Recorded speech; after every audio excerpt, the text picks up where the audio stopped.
along with the phrase-by-phrase study that we're going through the book of 1 Corinthians, which is called the love chapter. Love chapter. You know, I've probably done about 100 weddings since I've been in ministry, and I still remember the first one I did, and I read 1 Corinthians 13. In fact, 90% of the ceremonies that I performed had 1 Corinthians 13 in it. But I remember my first one, and I'll tell you why in just a moment. It was here downtown. It was in the Fabulous 40s. It was a backyard wedding. It was a beautiful day, beautiful couple.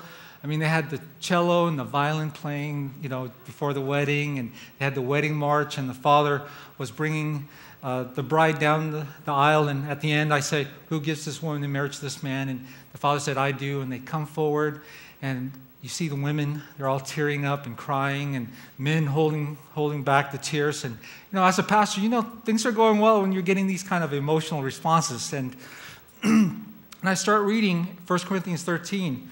Love is patient, love is kind. And all of a sudden, you hear this big roar. Brrr, and it's a lawnmower behind me. And you see guys jumping over the fence, trying to get to the guy and saying, stop, stop. You know, just ruin this majestic moment. And so, you know, I made a mental note at age 24. Said, anytime you do a backyard wedding, invite the neighbors. Because you know what? You don't want them starting their lawnmower, you know, during the ceremony. So I've always remembered that.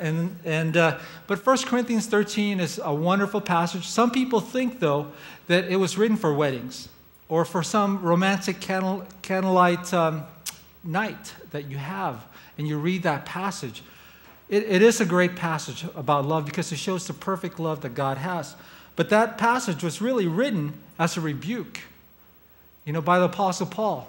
The Corinthian church, which really has become the forerunner to all the future churches, and maybe the church of today, who are considered bad news as church, who are hypocrites. Because the Corinthian church, they were called Christians in Corinth, but they had division among themselves, and they were all saying, you know, following different people, and they started getting into their own groups and proto-denominations, and they're saying, I follow this guy, I follow that guy. And the Apostle Paul is saying in 1 Corinthians, hey, if I don't have love, all this is meaningless. I mean, if I can speak in tongues of men and of angels and not have love, I'm nothing. You know, I'm just a resounding gong.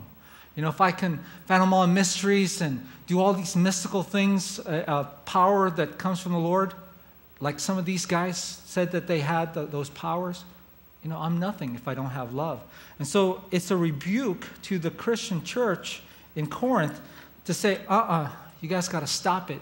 You guys are messing up because you guys are supposed to be Christians following Christ.